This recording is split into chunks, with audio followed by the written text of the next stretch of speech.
Hi hello friends, ಎಲ್ಲರಿಗೂ ನಮಸ್ಕಾರ. Shri YouTube ಚಾನಲ್ಗೆ ಸ್ವಾಗತ. ನಾನಿವತ್ತು ಚಿಕನ್ ಫ್ರೈ ರೆಸಿಪಿ ಹೇಳ್ಕೊಡ್ತಾ ಇದ್ದೀನಿ.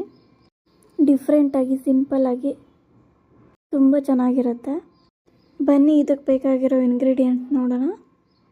ನೋಡಿ, ಚಿಕನ್ ತೊಗೊಂಡಿದ್ದೀನಿ, ಅಂದರೆ ಸುಮಾರು 300 ಗ್ರಾಮ್ ಇದೆ. ಇದನ್ನು ಕಟ್ ಮಾಡಿ ಚೆನ್ನಾಗಿ ವಾಶ್ ಮಾಡಿ ಇಟ್ಟಿದ್ದೀನಿ.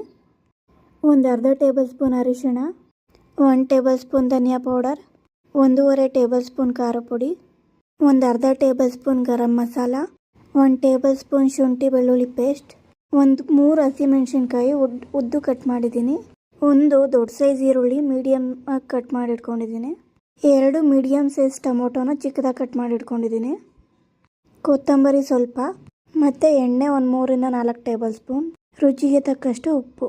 ಇವಾಗ ಹೇಗೆ ಮಾಡೋದು ಅಂತ ನೋಡೋಣ. ಒಂದು ಬಾಣಲಿಗೆ ಎಣ್ಣೆ ಹಾಕ್ಕೊಳ್ಳಿ.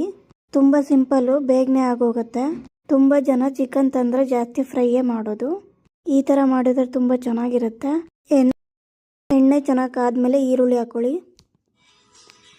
ಮತ್ತು ಹಸಿರು ಮೆಣಸಿನ್ಕಾಯಿ ಹಾಕ್ತಿದ್ದೀನಿ. ಈ ಹಸಿರು ಮೆಣಸಿನ್ಕಾಯಿ ಇಷ್ಟ ಇದ್ದರೆ ಹಾಕ್ಬೋದು, ಹಾಕಿದ್ರೆ ಚೆನ್ನಾಗಿರುತ್ತೆ. ಇವಾಗ ಶುಂಠಿ ಬೆಳ್ಳುಳ್ಳಿ ಪೇಸ್ಟ್ ಆಗಿ ಚೆನ್ನಾಗಿ ರೋಸ್ಟ್ ಮಾಡ್ತಿದ್ದೀನಿ. ನೆಕ್ಸ್ಟು ಟೊಮೊಟೊ ಹಾಕ್ಕೊಳ್ಳೋಣ. ಮತ್ತು ರುಚಿಗೆ ತಕ್ಕಷ್ಟು ಉಪ್ಪು ಹಾಕಿ ಚೆನ್ನಾಗಿ ಫ್ರೈ ಮಾಡಿ.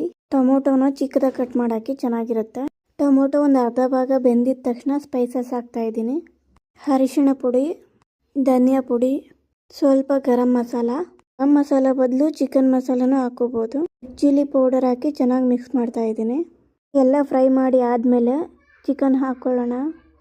ಕೆಲವರು ಈರುಳ್ಳಿ ಜೊತೆಗೆ ಚಿಕನ್ ಹಾಕಿ ಫ್ರೈ ಮಾಡ್ತಾರೆ. ಆ ಥರ ಮಾಡೋಕ್ಕೋಗಬೇಡಿ. ಆ ಥರ ಮಾಡಿದಾಗ ಏನಾಗುತ್ತೆ ಅಂದರೆ ಚಿಕನ್ನಲ್ಲಿ ನೀರಿನ ಅಂಶ ಬಿಡುತ್ತೆ, ಮತ್ತು ಬೇಯೋದಕ್ಕೂ ಟೈಮ್ ತೊಗೊಳುತ್ತೆ. ಈ ಥರ ಟೊಮೊಟೊ, ಸ್ಪೈಸಸ್ಸು, ಮಸಾಲ ಎಲ್ಲ ಹಾಕಿದ್ರೆ ನೀರು ಬಿಡಲ್ಲ, ಹಾಗೆ ಚೆನ್ನಾಗಿ ಬೇಯುತ್ತೆ. ಮಸಾಲ ಮತ್ತು ಚಿಕನ್ನು ಎಲ್ಲ ಚೆನ್ನಾಗಿ ಮಿಕ್ಸ್ ಆದಮೇಲೆ ಒಂದು ಸ್ವಲ್ಪ ನೀರು ಹಾಕ್ಕೋಬೇಕಾಗತ್ತೆ. ಒಂದು ಟೀ ಕುಡಿಯೋ ಲೋಟದಷ್ಟು ನೀರು ಹಾಕ್ಕೊಳ್ಳಿ. ನೀರಲ್ಲಿ ಚಿಕನ್ ಮುಳುಗಬಾರ್ದು, ಸ್ವಲ್ಪ ಮಾತ್ರ ಹಾಕ್ಕೊಳ್ಳಿ. ಚಿಕನ್ನು ಬೇಯಬೇಕು, ಬೇಯೋದಕ್ಕೆ ಟೈಮ್ ತೊಗೊಳುತ್ತೆ. ಹೆಚ್ಚು ಅಂದರೆ ಒಂದು 1/4 ಗಂಟೆಲಿ ಆಗೋಗುತ್ತೆ ಈ ರೆಸಿಪಿ. ನಾನು ಹೇಳ್ದಾಗೆ ನೀವು ಜಾಸ್ತಿ ಮನೇಲಿ ಚಿಕನ್ ತಂದಾಗ ಬೋನ್ಲೆಸ್ ಥರ ತೊಗೊಂಡು ಈ ಥರ ಫ್ರೈ ಮಾಡ್ಬೋದು. ಇದನ್ನು ಸುಮಾರು ಒಂದು 15 ನಿಮಿಷ ಮೀಡಿಯಮ್ ಫ್ಲೇಮಲ್ಲಿ ಬೇಯಿಸಿ. 15 ಮಿನಿಟ್ಸ್ ಆಗಿದೆ, ತೆಗಿತಾ ಇದ್ದೀನಿ. ನೋಡಿ, ಒಳ್ಳೆ ಸೂಪರಾಗಿ ಕಲರ್ಫುಲ್ಲಾಗಿ ಸೂಪರಾಗಿ ಕಾಣಿಸ್ತಾ ಇದೆ. ನಿಮಗೆ ಇದೇ ಥರ ಬೇಕಂದರೆ ರೈಸ್ಗೆ, ಚಪಾತಿಗೆ ಇದೇ ಥರ ಮಾಡ್ಕೋಬೋದು. ನೆಕ್ಸ್ಟು ನಾವು ಕೊತ್ತಂಬರಿ ಸೊಪ್ಪು ಹಾಕ್ತಾಯಿದ್ದೀವಿ. ಇದು ನೋಡಿ, ನಿಮಗೆ ಸೈಡ್ ಡಿಶ್ಶು ಹಂಗೆ ತಿನ್ನೋಕ್ಕೂ ಚೆನ್ನಾಗಿರುತ್ತೆ. ನಿಮಗೆ ಸ್ವಲ್ಪ ಡ್ರೈ ಬೇಕಂದರೆ ಜಾಸ್ತಿ ಫ್ಲೇಮ್ ಹಿಡ್ಕೊಂಡು ಆವಾಗವಾಗ ತಿರುಗಿಸ್ತಾ ಇರಿ ಒಂದು ಸ್ವಲ್ಪ ಹೊತ್ತು. ಆವಾಗ ಡ್ರೈ ಅನಿಸುತ್ತೆ, ತಿನ್ನೋವಾಗ ಜ್ಯೂಸಿಯಾಗಿ ಸಖತ್ತಾಗಿರುತ್ತೆ. ನೆಕ್ಸ್ಟು ನಾವು ಅದಕ್ಕೆ ಒಂದು ಅರ್ಧ ನಿಂಬೆಹಣ್ಣನ್ನು ಹಿಂಡಿ ಹಾಕೋತಾ ಇದ್ದೀನಿ.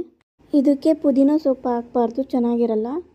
ನೋಡಿ, ಇದು ರೆಡಿಯಾಗಿದೆ. ಇವಾಗ ಸರ್ವ್ ಮಾಡ್ಕೊಳ್ಳೋಣ. ಇದು ಚಪಾತಿ, ರೈಸು ಎಲ್ಲದಕ್ಕೂ ಸಖತ್ತಾಗಿರುತ್ತೆ. ರೋಟಿ, ರುಮಾಲ್ ರೋಟಿ ಎಲ್ಲದಕ್ಕೂ ಒಳ್ಳೆ ಕಾಂಬಿನೇಷನು. ಹಾಗೆ ತಿನ್ನೋದಕ್ಕಂತೂ ಸಖತ್ತಾಗಿರುತ್ತೆ, ಸೂಪರಾಗಿರುತ್ತೆ. ಖಾರವಾಗಿ, ಹುಳಿಯಾಗಿ, ಜ್ಯೂಸಿಯಾಗಿ, ಮಸಾಲೆ ಎಲ್ಲ ಸೂಪರಾಗಿರುತ್ತೆ. ನೆನೆಸ್ಕೊಂಡ್ರೇ ಬಾಯಲ್ಲಿ ನೀರು ಬರಬೇಕು, ಆ ಥರ ಇರುತ್ತೆ. ನೋಡಿದ್ರಲ್ಲ ಎಷ್ಟು ಸಿಂಪಲ್ಲಾಗಿ ಚಿಕನ್ ಫ್ರೈ ಮಾಡೋದು ಅಂತ.